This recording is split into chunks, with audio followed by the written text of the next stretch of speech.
Lucas 17, versículo 11. E uma alegria eu ver vocês aqui, igreja. Imagina o céu como deve ser, hein? Lá não tem distanciamento não, hein? Lá vão estar tudo juntinho. Lá não tem isolamento.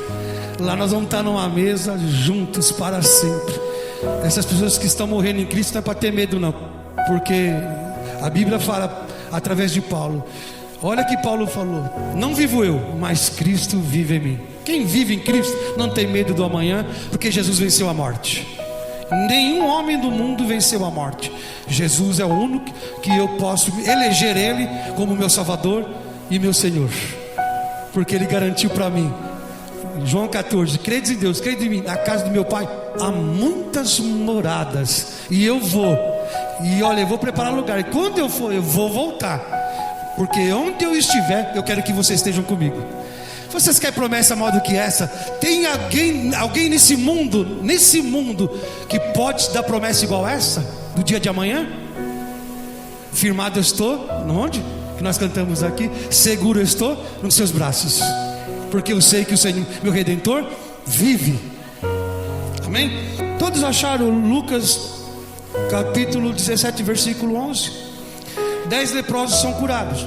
A caminho de Jerusalém, Jesus passou pela divisa, pelo meio de Samaria e da Galileia. Ao entrar num povoado, 10 leprosos dirigiram-se a ele e ficaram à distância ou longe, e gritavam em alta voz: Jesus, mestre, tem misericórdia de nós, ou piedade de nós. Ao vê-los, ele disse: vão mostrar-se aos sacerdotes. Enquanto eles iam, foram purificados. Um deles, quando viu que estava curado, voltou louvando a Deus em alta voz, prostrou-se aos pés de Jesus e lhe agradeceu. E este era samaritano. Jesus perguntou: não foram purificados todos os 10? Onde estão os outros 9? E não se achou nenhum que voltasse e desse louvor e glórias a Deus, a não ser esse estrangeiro. Então ele lhe disse: levanta-te e vai, a tua fé te salvou. Pai, muito obrigado, que a fé salva. A fé salva, Senhor. A fé faz a diferença. A fé, Senhor, faz coisas grandiosas, espetaculares. Tenho certeza que eles estão vindo aqui, a fé deles não terminaram, a fé não acabou. A fé não está no homem, a fé não está nesse mundo, a fé não está nos governos dessa terra. A fé deles está no Deus, Criador dos céus e da terra, e que prometeu que vai voltar. E quando Ele voltar, vai levar os seus embora. Você que está aqui agora, você pode levantar sua mão e agradecer a Deus que você está vivo, que até aqui o Senhor tem poupado você, até aqui o Senhor tem cuidado, até aqui o Senhor tem livrado, até aqui o Senhor tem falado com você, até aqui o Senhor tem agido com misericórdia na minha vida. Você pode hoje nesse culto, olha que bênção hoje à tarde, Senhor, que privilégio, eu ainda tenho fôlego, eu ainda tenho vida, eu ainda, Senhor, em meio a tantas mortes, eu estou, Senhor, guardado e protegido, seguro estou nas suas mãos. Levante de novo e fala: Senhor, eu te agradeço, te agradeço, te agradeço, te agradeço. Eu tenho alimento em casa, eu tenho mãe, pai ainda em casa, eu tenho esposo em casa, eu tenho minhas roupas, eu tenho meu chuveirinho, eu tenho a minha caminha, eu tenho uma igreja. Eu sou a igreja eu estou na igreja de Jesus, eu faço parte da igreja que foi lavada e redimida pelo sangue do Cordeiro. Eu tenho que te agradecer. Eu estou dizendo isso. Hoje eu estava com 2 mensagens. A primeira mensagem que eu estava de manhã, bem cedinho, era quando Adão foi anestesiado por Deus, porque ele se achava só, isolado. A gente vai falar sobre isolamento hoje, o distanciamento. Aquele homem estava distanciado. Por quê? Só Deus vinha só às 4 horas da tarde, 3 horas da tarde, é que vinha conversar com ele. Na verdade não dava para ter diálogo com um papagaio, né? Não tinha como ele mostrar o seu sentimento. Alguns dizem que Jesus, Deus, num sentido abstrato, Ele é solitário.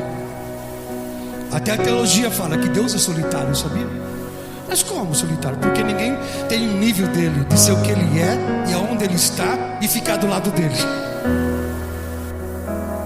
Você já viu aquele patrão, aquele homem milionário que só fica isolado das pessoas, não quer nem se aproximar dos pobres e de ninguém? Ele se sente, sabe, acima de todo. Mas Deus, ele é o que ele é por natureza. Então, ele, na teologia, alguns falam que Deus é solitário. Ele é só, porque ele fez tudo sozinho e continua sozinho, abençoando você, sozinho te livrando, sozinho te dirigindo, sozinho te guiando, sozinho fazendo a obra que ninguém pode fazer. Você pode adorar a Deus, porque um Deus que se diz que é solitário, ele veio chamar você para ser amigo dele. Segundo a teologia, fala não no sentimento, nas emoções. Porque se eu chegar para você aqui, esse isolamento não dá tristeza na gente, solidão, a solidão.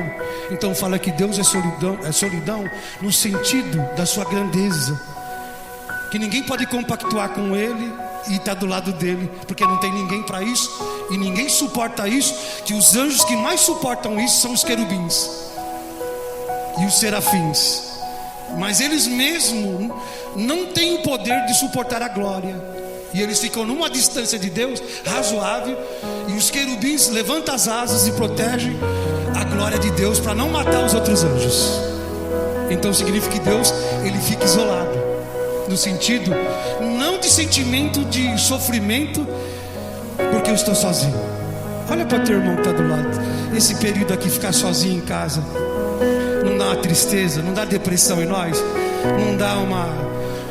não tem pizza agora, não tem, né, os restaurantes, a churrascaria. A gente fica abatido, mas Deus não tem essa necessidade de se abater, de se entristecer e de sofrer, porque Ele está isolado, porque Ele é a alegria em si mesmo, Ele é a razão da existência de tudo. Até, olha, nós até na presença da tristeza, olha, o segundo Jó fala, a alegria de Deus é tão grande na nossa vida, até na presença da tristeza nós saltamos de alegria. E talvez, olha hoje, quanta tristeza veio nesse ano, o ano passado. Não é tanta coisa que traz tristeza e solidão e isolamento para a gente, que o isolamento causou isso, aliás. Mas Deus não tem como comparar a sua glória. Então não tem como Ele relacionar com alguém do nível dele. E Jesus teve que fazer o quê? Descer para chegar no nosso nível. Porque eu não podia subir, ninguém podia subir. Quem subirá ao Monte Santo do Senhor? Quem subirá? Salmo 15. Olha, quem subirá? Quem tem as mãos puras, no coração o quê? E que não tem vaidade e que sabe amar. Então o homem não tem essa característica, mas Deus precisou vir e santificar a gente para se aproximar dele. Porque Deus é tão santo que Ele fica isolado, distante de todo mundo. Você vê que os políticos e a fama e a riqueza isolam as pessoas? Não isola? Mas nesse ano nós se isolamos de todo mundo, mas não podemos se isolar de Deus, porque o Espírito Santo está dentro de você. E como Deus, Ele é eterno, e eu estava falando da solidão de Adão, e a solidão dele é real, era sentimento, não era abstrato, era real. Enquanto que Deus é transcendente. O que é transcendente? Não pode comparar com os seres humanos, nem com os anjos. Ele é acima de tudo e de todos. Ele vive por si mesmo. Ele não depende do amor a hora que a Sônia virar as costas, ele não vai chorar. Ele vai se entristecer, se abater porque perdeu a comunhão com ela. Não, você como amigo vai se entristecer se um amigo te abandonar, ou sua mãe virar as costas, a tua namorada te trair, ao teu namorado falar mal de você, você vai se entristecer, se isolar e se abater. Mas meu Deus, o teu Deus, Ele é único, nada bate Deus. Quem entendeu isso? Nada move Deus. Ele é o mesmo ontem, hoje e eternamente. Ele não muda, porque eu mudei. A garantia da minha salvação é que Deus é o mesmo. Alguém disse assim, ó, não confie no tempo, né? Porque o tempo muda.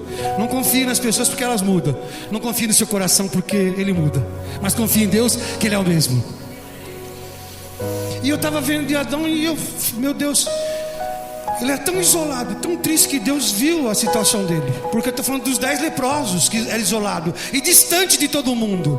Porque o leproso, quando na casa dele era confirmado que alguma lepra estava nele, um sinalzinho pequenininho, eles levavam para o sumo sacerdote e eles avaliavam aquele homem, se nele mesmo tinha uma lepra. Eles avaliavam a pele, avaliavam as profundezas dele, e em uma semana ele ficava isolado. Aí eles ficavam analisando, quando descobria aquela lepra, aí chamava a família, rasgava toda a roupa dele, rasgava a roupa deles, sabia? E mandava cortar o cabelo deles. Está em Levítico 13, olha o número 13, versículo 46. E ele tinha que ficar isolado de todo mundo, de todas as pessoas, no deserto, em um lugar que ninguém podia mais achar ele. E um dos sinais de que ele não valia mais nada era rasgar como trapo de imundície as suas roupas. E eu estava aqui quando veio de missa essa manhã, essa mensagem do isolamento, que foi imposta para a gente, de uma enfermidade, de uma doença que veio, que você e eu não esperava. Vocês esperavam que acontecesse tudo isso? Alguém aqui tinha ciência disso? Deus só me falava assim: prepara, porque vai vir coisa terrível no ano de 2019, 2020, no meu coração. Vai vir coisas assim que vai assustar muita gente, mas continua firme, porque tudo isso vai passar. A noite pode durar, o choro pode durar a noite toda, mas a alegria do Senhor vem bem cedo pela manhã. O nosso Deus, Ele tem promessa de livramento. Pode vir morte, destruição, mas nosso Deus é vida. Aí quando eu ia pegar Adão, e que Deus tirou uma costela de Adão, e dela Ele fez a mulher, eu vi as coisas de Deus como são loucas, como são diferentes da humanidade. Não tem lógica as coisas de Deus.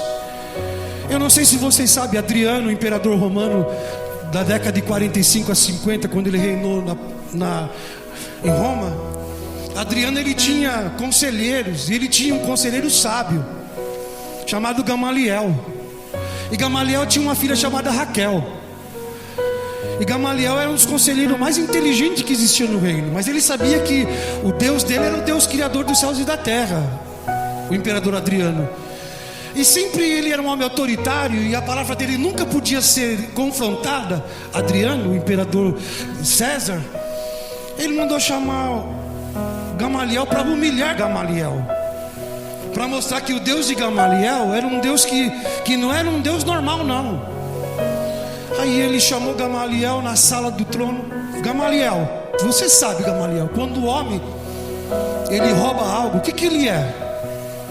Aí Gamaliel: um ladrão. Você falou certo, Gamaliel. O homem, quando rouba algo, ele é um ladrão. Aí ele olhou para Gamaliel e falou: você sabia, Gamaliel, que o seu Deus é um ladrão? Como assim um ladrão? Meu Deus é um ladrão. Sim, seu Deus é um ladrão. Distorcendo a palavra, é que ele fez adormecer Adão, e ele furtou, ele roubou um osso dele. Então o seu Deus é um Deus ladrão, deturpando a palavra de Deus para humilhar Gamaliel. E Gamaliel não soube responder aquela indagação do imperador, porque o imperador adorava muitos deuses, e a supremacia dos deuses romanos era maior do que todos os deuses que existiam, e não aceitava o Deus de Gamaliel, ainda que era conselheiro lá de Roma.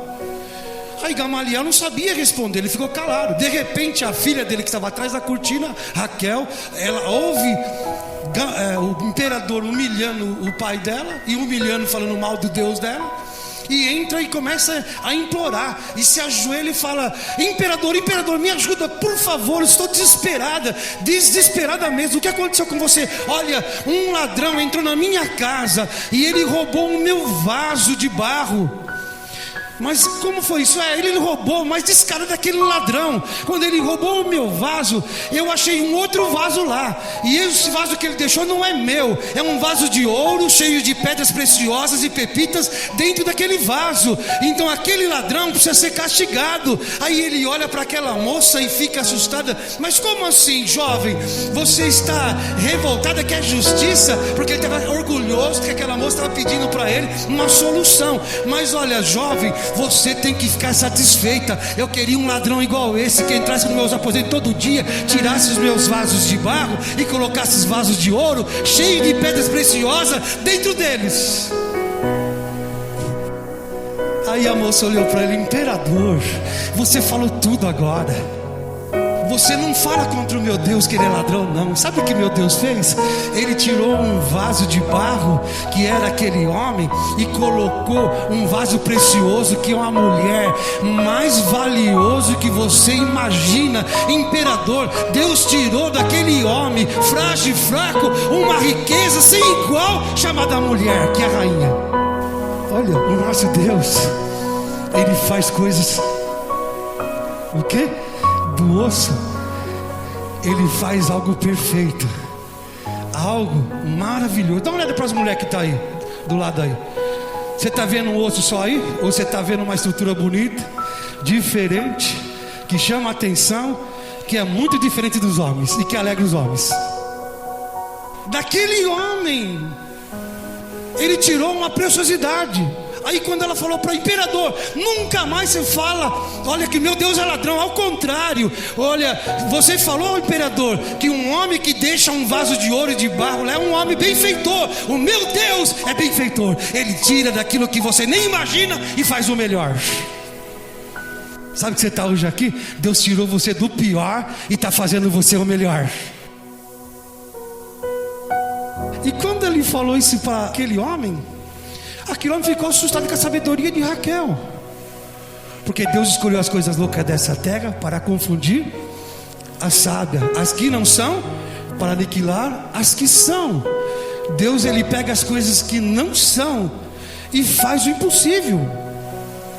Aí a ciência provou agora que Deus estava certo, porque o linguajar de Deus não é igual à ciência. A colocação de Deus é uma colocação simples e humilde para a gente entender.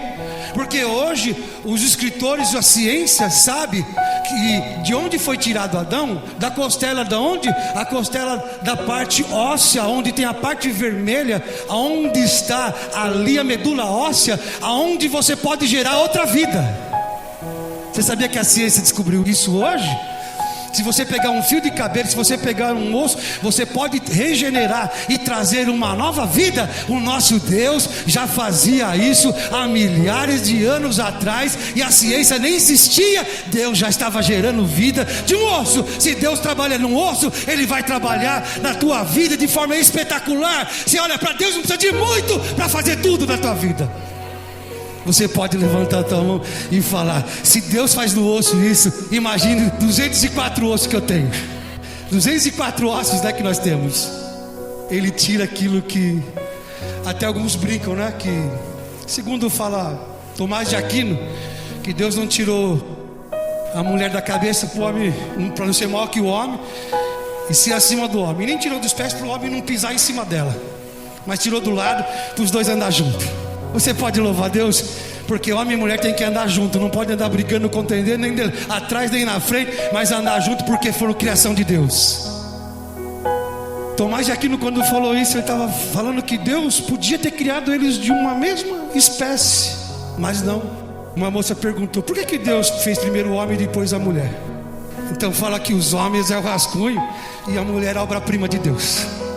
O que é o rascunho? Rascunho, os escritores, os que fazem quadro de pintura, primeiro eles fazem rascunho. O rascunho não é nada, porque o rascunho não dá para entender nada. Depois do rascunho vem a beleza. Então fala que os homens é o rascunho. Vocês vão aceitar isso? E a mulher é a obra-prima. E as mulheres se enchem de alegria, né? Então não pode ficar só. Não é bom que o homem o quê? Esteja só. E olhando para tudo isso, eu vi esses 10 leprosos. Porque esses 10 leprosos tinham homens ricos que estavam ali, homens que eram religiosos, homens que eram importantes. Porque você talvez não saiba, quando alguém ia atravessar o norte da Samaria, o norte do outro lado, para chegar até o sul de Jerusalém, tinha que passar por Samaria ou um outro caminho. Os judeus nunca iam para o meio de Samaria, porque odiava, porque Samaria era imunda e suja. Porque no ano 630 antes da era cristã, o rei da Assíria quando venceu o reino do norte, ele colocou 5 povos diferentes para povoar Samaria, o reino do norte, e para destruir a identidade de Israel como nação. E colocou 5 povos que eram povos que idolatravam ídolos, demônio, eram povos imundos e sujos. 5 deles com línguas diferentes e com religiões e com pensamento e política na mente diferente. E ele instalou esses 5 povos para destruir a identidade de Israel. Olha como o inimigo age. O inimigo sempre quer misturar. Nosso Deus, ele quer limpar. Porque óleo, você já viu azeite e água se ajuntar? Você pode adorar a Deus, porque Deus tirou você de um lugar e purificou eu e você para estarmos junto dele. Ele é o azeite, não é? E nós agora temos o azeite dele.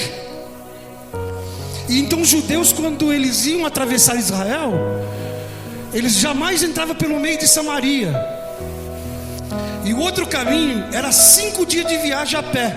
E para o meio de Samaria e da Galileia era só 3 dias. Enquanto que os religiosos de Israel odiavam eles, mesmo que perdesse vários dias de atraso, de caminhada, eles preferiam usar um caminho fora da região de Samaria. Mas Jesus não, Jesus ele gosta de estar no meio daqueles que estão tudo sujo e imundo, porque ele gosta de purificar, salvar, transformar. Ele gosta de ir onde ninguém pode ir, e ele vai e ele transforma a gente. Você pode louvar que Deus faz isso. Havia um isolamento entre eles, um distanciamento. E o isolamento era tão grande que se algum deles chegasse do outro lado, eles apedrejavam ao outro. Você sabia que até hoje os palestinos dão pedrada em Israel? Israel jogam pedrada neles? Naquela área de Gaza. Até hoje existe isso. E o mundo não vai melhorar não, o homem não vai mudar. Pode mudar a política, pode mudar a ideologia, pode mudar o que for. O pecado do homem, o coração do homem é mau. Não tem ninguém bom, e bom é só Deus. Então eles ficavam isolados um do outro. E o isolamento era cruel, porque muitos deles queriam até visitar Jerusalém, mas não podia. Mas os judeus tinham eles como imundo e sujo, imorais, então eles não podiam entrar lá. E todavia que eles acordassem, os judeus religiosos ortodoxos, eles olhavam para o lado de Samaria e agradeciam: muito obrigado, Senhor, não nasci cachorro. Olha que eles falavam: não nasci mulher e não nasci samaritano. Olha como que eles eram terríveis. O isolamento deles era terrível. Mas agora acontece algo tremendo. Jesus resolve entrar no meio daqueles que são indesejados. Jesus ele está no meio onde ninguém quer entrar. Talvez você seja indesejado, é restrito, isolado, limitado. Mas o meu Deus, o teu Deus, ele entra onde há restrição e ele muda a história.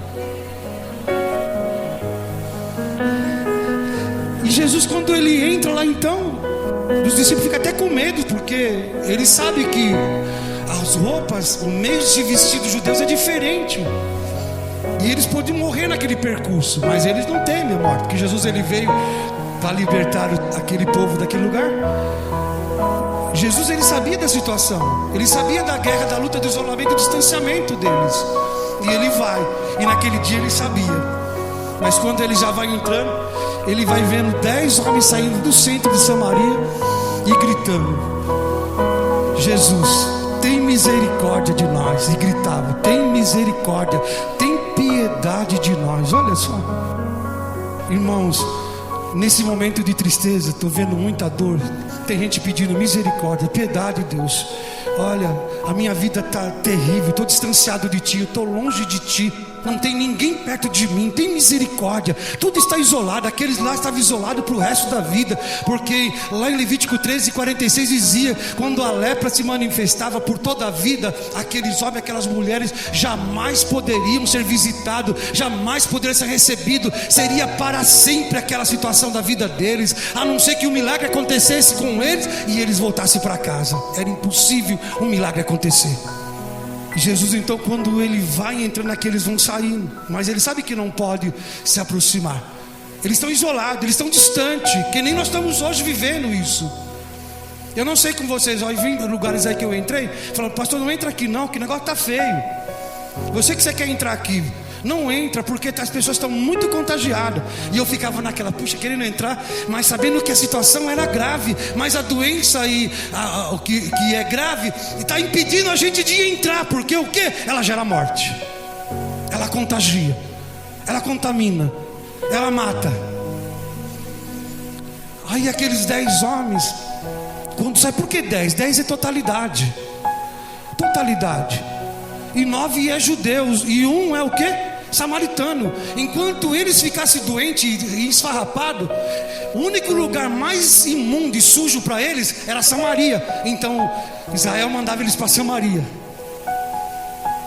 Olha só, igreja, isolava eles.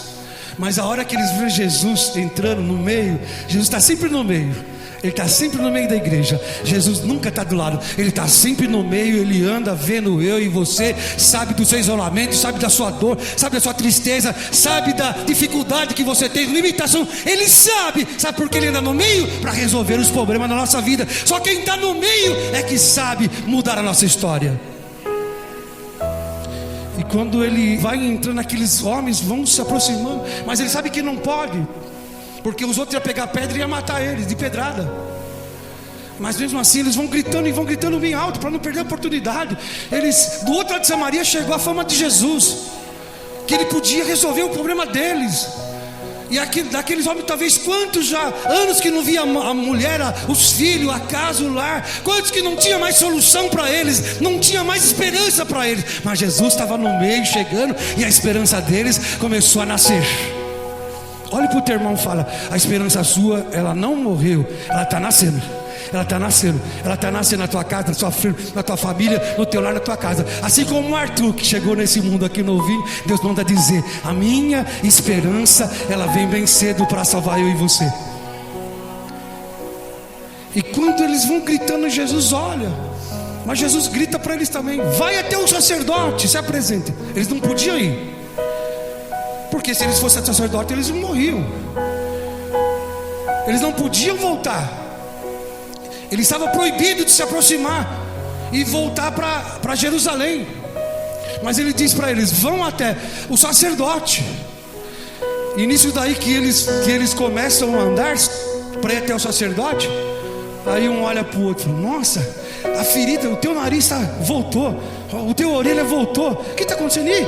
Olha, e você? Os teus dedos, olha, está tudo voltando. Quando começaram a ver um ao outro, estava voltando a vida, estava voltando a reintegrar o corpo deles, estava ficando perfeito. Eles começaram a olhar um para o outro e viram um milagre. Deus manda dizer: você vai olhar para o teu irmão, para a tua irmã, e vai ver o milagre de Deus, e vai ver sinais de Deus na vida deles, e eles vão voltar adorando ao Senhor. Que vocês sabem, quando existe um grupo de pessoas imundas e sujas, eles se unem tudo junto. Onde estão os drogados de São Paulo? Onde ficam os drogados de São Paulo? Cracolândia, o quê? Chamado o quê? Cracolândia. O que é Lândia? Você sabe o que é Lândia? É que nem Disneylândia. Mas lá não é Disneylândia não. Lá é desgraça, lá é humilhação, lá é vergonha, lá é fome, lá é dor, lá é pensamento de morte, de suicídio. Lá é somente o passado, que eles lembram que existia uma mãe, um pai, uma mulher e um filho. Eles vivem desgraçadamente se corrompendo. Quem está na imoralidade se ajunta. Você reparou como se ajunta? Você chega num barzinho e só tem bebum, porque um entende o outro, que a mesma linguagem dele é a cachaça, e ninguém vai falar nada, e ele se sente bem lá. Mas ele sabe que o submundo dele é rejeitado. Ele não tem ninguém para chegar lá e dar esperança para ele. Quão bom você tem, você que está perfeito aí, dá uma olhada pro teu irmão. Você está com saúde, você está de pé, você está comendo, você está bebendo, você está trabalhando, você está se alimentando, você está se vestindo. Você está num lugar que é, olha, não a Disneylândia, você está no paraíso.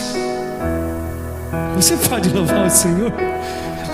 E nós temos que tirar aquela outra máscara que fica de santidade, de ser melhor do que os outros, porque nós não somos não, viu? Que a nossa ideia, o nosso pensamento que acha que nós somos, que nós temos, vai vingar, é melhor que os outros. Não é não. O meu pensamento e o teu pensamento não é o pensamento de Deus, porque o pensamento de Deus é outro. Nosso pensamento é baixo, é vil, é detestável. O caminho de Deus é elevado, e o nosso caminho é na terra. Você pode louvar a Deus. Você não está no grupo dos desgraçados, dos miseráveis, dos esquecidos, dos abandonados, mas você está nos grupos da igreja, da igreja, da igreja. Quem entendeu? Sabe o que é igreja? Igreja, sabe o que é igreja? É o corpo de Jesus. E o corpo de Jesus não é fracassado. O corpo de Jesus não é desgraça. O corpo de Jesus é cura e milagre. Não saia do corpo de Jesus, que você sai e se apodrece. Tira um dedinho do nosso corpo e deixa fora se não colocar na geladeira, o que acontece? Apodrece.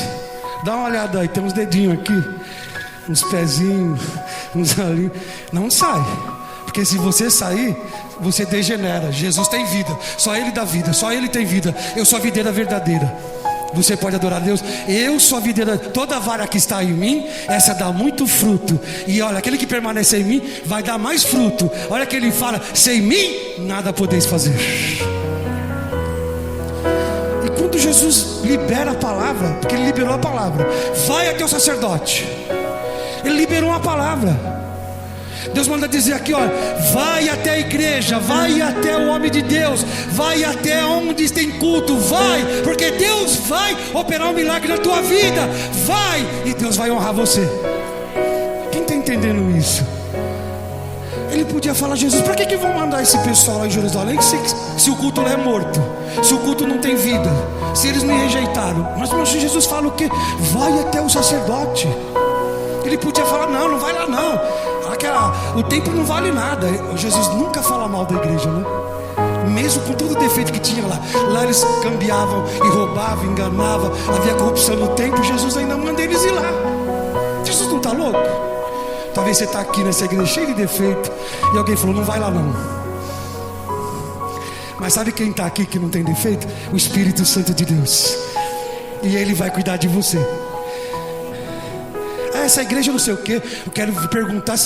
Eu recebi uma foto essa semana, uma pessoa olhando no espelho, e ela estava escrito assim: estou examinando eu mesmo. Aí embaixo está assim: nossa, achei tanto defeito em mim que tenho vergonha de sair para fora. Vocês já olharam no espelho e viram assim os defeitinhos nos rostos, no nariz, no cabelo? Mas chegaram a olhar na alma?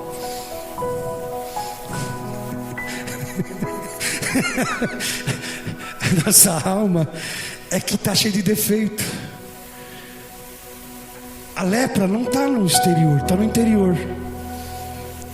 Por que na alma? A alma come, bebe, se alegra, porque tem depósito para muito dia. Miserável, essa noite pediram a tua alma: e para onde tu vais? O que tem preparado? Você pode louvar a Deus, porque a tua alma tem que descansar no Senhor. Aí quando Jesus libera a palavra, vai até o sacerdote, e eles vão. Esquece que pode ser apedrejado e rejeitado. Mas e quando eles vão indo, então eles vão vendo um outro as curas vão acontecendo, o milagre vai acontecendo. No caminho tudo vai mudando, no caminho tudo vai reintegrando, no caminho tudo vai transformando. Deus manda dizer no caminho para o sacerdote: Deus vai transformar a sua vida, tudo vai voltar ao lugar, tudo vai voltar ao que era, melhor do que era. Você vai ser totalmente transformado. Você pode glorificar a Deus? Só Deus pode fazer isso. Porque quando eles saíam, eles gritavam: imundo, imundo. Porque o texto dizia que tinha que gritar 2 ou 3 vezes, que era ênfase: imundo, imundo. Eles mesmo que tinham que gritar que eles eram imundos, não eram os outros. Olha que duro eu ter que falar que eu sou imundo. Será que alguém tem coragem de falar: nossa, eu sou tão puro? Tem alguém aqui que tem essa coragem de falar que é tão puro? Não tem ninguém. Dá uma olhadinha, olha para mim. Aquela irmã falou: puxa, pastor Jorge, eu acho você tão puro. Ela falou: você é puro? Eu? Puro é só Deus. Talvez você viu o meu amor, a graça que está em mim, mas não é minha, é de Deus que está em mim. Porque se tirar de mim, eu sou trapo, imundície, sujeira e lama e pó. Você pode louvar a Deus, porque Deus não quer retirar o Espírito de você. Lembra o rei Uzias? O rei Uzias, ele foi um dos maiores reis de Judá. Ele fez armas de guerra, ele fez escudos extraordinários que batia as flechas e escorregava as flechas, que era tão espetacular. Ele fez uma transformação de mudança na agricultura, que a agricultura produziu a rodo em Israel. Ele fez rampas de guerra, ele fez coisas maravilhosas. Tudo que ele fazia dava certo, porque Deus estava com ele. De repente ele, puxa, tudo que eu mexo, onde eu vou, tudo é maravilhoso. Sabe o que eu vou fazer agora? Eu vou entrar no templo e vou pegar um incensário como sacerdote e vou lá orar e fazer esse apartamento de sacerdote. E quando ele pegou o incenso e ele foi entrando no templo, o povo falou: não faz isso, o rei, não faz, você não pode fazer isso, porque você acha que você pode mexer em tudo, porque você é rei, tudo que você faz dá certo, rei, não faça essa loucura. Mas ele entrou e foi entrando no santo do santo com o incensário na mão e ali achando e glorificando a Deus. Aí o sumo sacerdote falou: não faça isso. Aí ele ficou irado com o sumo sacerdote, revoltado, e estendeu a mão. Quando ele estendeu, a lepra veio na testa dele. Olha o orgulho, a soberba, achar que pode fazer tudo. Eu sou rei e tudo dá certo. Sabe por que tudo está dando certo na tua vida, tudo vai dar certo? É por causa de Deus. Não porque você é inteligente, não porque você é o cara, não porque você é espetacular, não porque você é o amado de Deus. É porque a misericórdia de Deus se renova a cada manhã e Deus nos abençoa.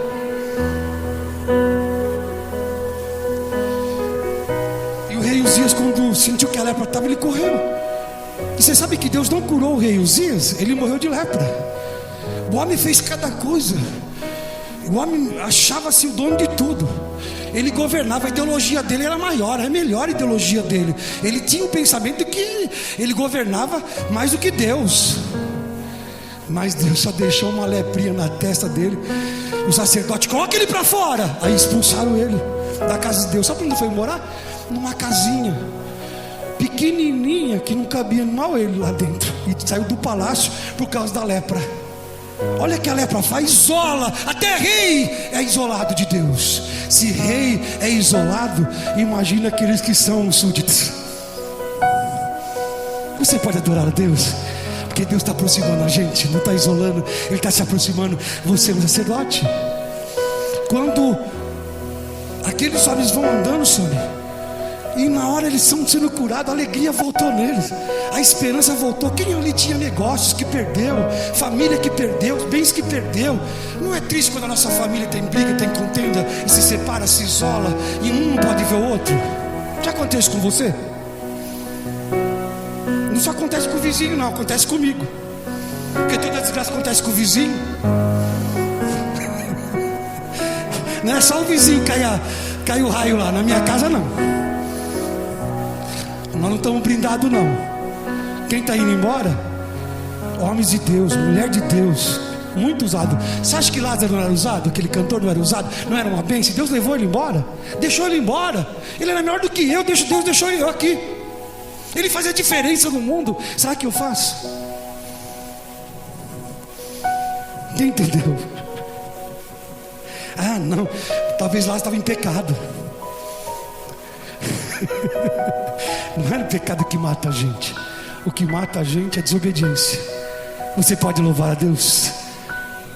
Deus tem mais prazer na obediência do que em sacrificar. Quando eles vão andando, Sônia, aí são curados.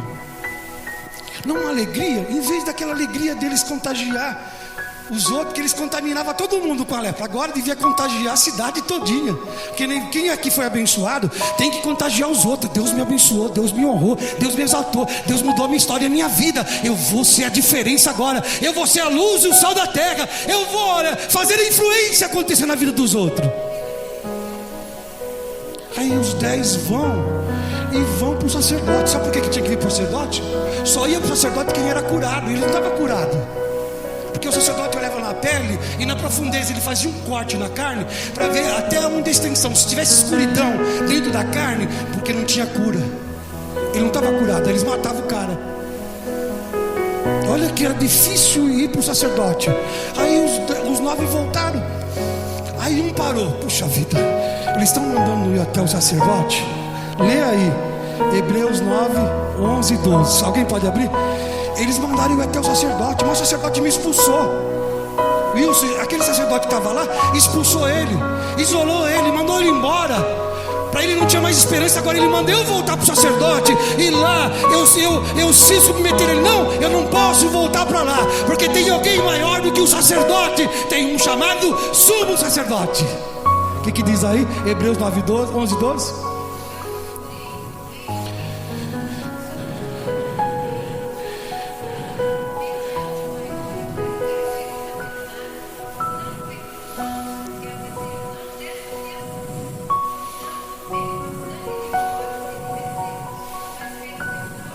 Olha lá o sumo sacerdote.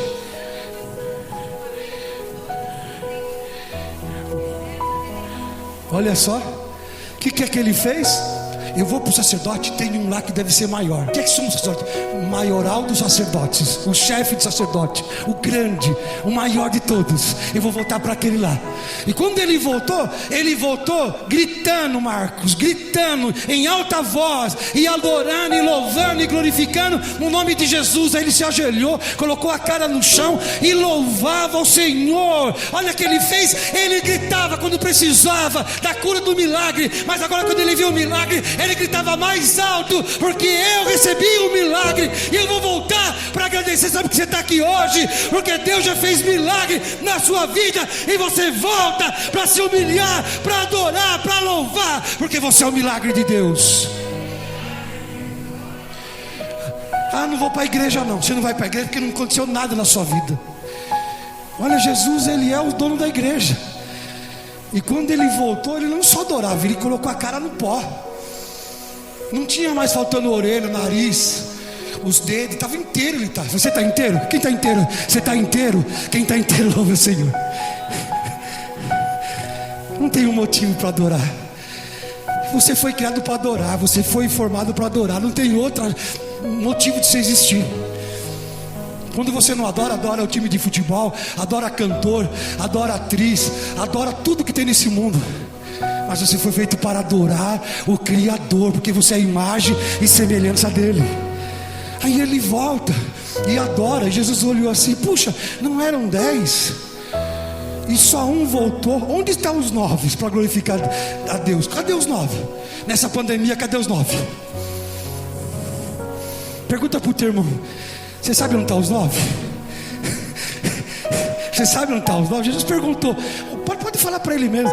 Tem 9 aí fora que desapareceram. Eles não sabem o valor de Jesus, não sabem quem é Jesus. Jesus não dá só cura, ele dá os céus. Sabe por quê? Aquele voltou, começou a adorar. Jesus falou para ele: olha, vai, porque a tua fé te salvou. Os outros 2 tinham fé para milagre, tinha fé para ter carro, tinha fé para ter casa, tinha fé para sinais, tinha fé para prodígio, mas não tinha fé para salvação. Agora olhe para a pessoa do teu lado. A melhor fé que existe não é de milagres. A melhor fé que existe é de você ser salvo. Ele tinha fé da salvação, porque aqueles 9 iam morrer de novo, aquele outro não, tinha vida eterna. Você pode agora glorificar a Deus. Falou: Senhor, eu estou voltando. Eu não sou os 9, eu sou um só. Eu não sou dos 9.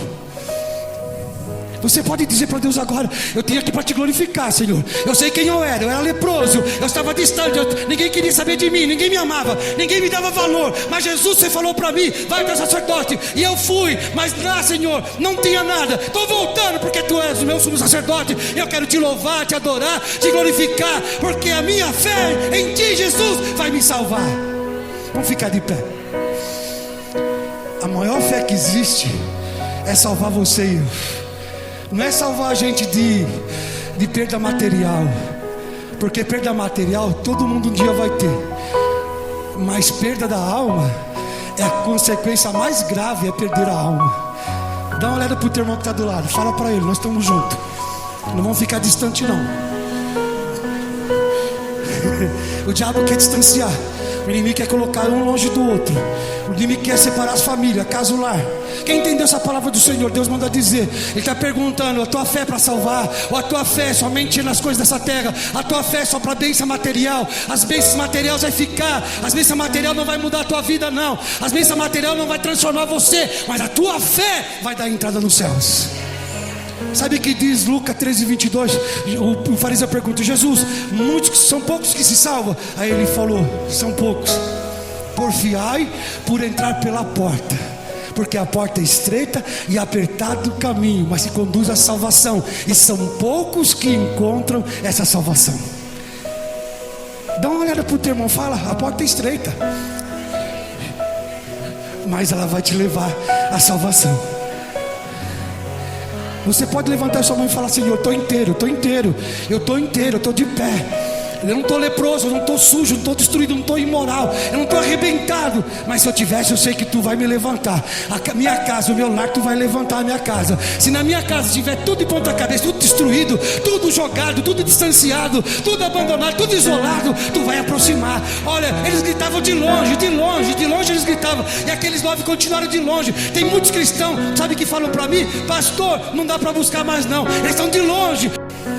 Então olha para o teu irmão, fala: nós temos que estar perto. Aquele lá se aproximou de Jesus, ele ficou bem pertinho, ficou nos pés de Jesus. Os outros continuaram de longe, foram mais longe ainda. Tem cristão, olha, que não consegue mais orar. Alguém falou assim: se lá no céu Satanás ele enganou 1/3 dos anjos, imagina aquele cristão que não lê a Bíblia e que não ora. Será que ele vai enganar ele? Vamos ficar tão pertinho de Jesus que nós vamos ficar descontaminados. Vamos fazer isso esse ano. Vamos continuar. Começou aqui à tarde. Você vai chamar os outros que estão tudo a vida de ponta cabeça, machucada, ferida. Porque eu vou falar para você: ideologia, tudo que está nesse mundo não vai transformar você, não vai mudar você, não vai dar vida boa para você, não vai dar eternidade, não vai fazer nada. O mundo cada dia está no maligno, cada dia vai piorar. Mas que confia no Senhor renovarão as suas forças. Aqueles que confiam no Senhor serão como um monte de Sião em volta do seu povo. Ele não se abalará, porque o Senhor está em volta do seu povo. Levanta sua mão e fala: eu não vou se distanciar, eu não vou ficar de longe, eu vou ficar de perto. Longe é aqueles que só quer materialismo, longe é aqueles que só quer idealismo, longe é aqueles que só quer o coração voltado para o mundo, longe é aqueles que não querem chegar a Jesus Cristo. Mas aquele que está perto, Cláudia, ele está perto, ele quer adorar, quer louvar. Porque quem está perto louva, quem está perto adora, quem está perto busca, quem está perto glorifica, quem está perto reconhece, quem está perto sabe que Jesus é Salvador. Levanta a sua mão de novo e fala: na minha casa, eu e minha casa serviremos ao Senhor. Eu e minha casa, meu lar, minha família. Essa pandemia não vai destruir minha casa, essa pandemia não vai destruir a minha família, essa pandemia não vai acabar com a minha casa, porque o Senhor é meu pastor e nada me faltará. O Senhor tem cuidado de mim, da minha família. Ah, Pai, o Deus que eu sirvo é poderoso para pegar um osso e formar um milagre na minha vida. Você pode aplaudir o Senhor?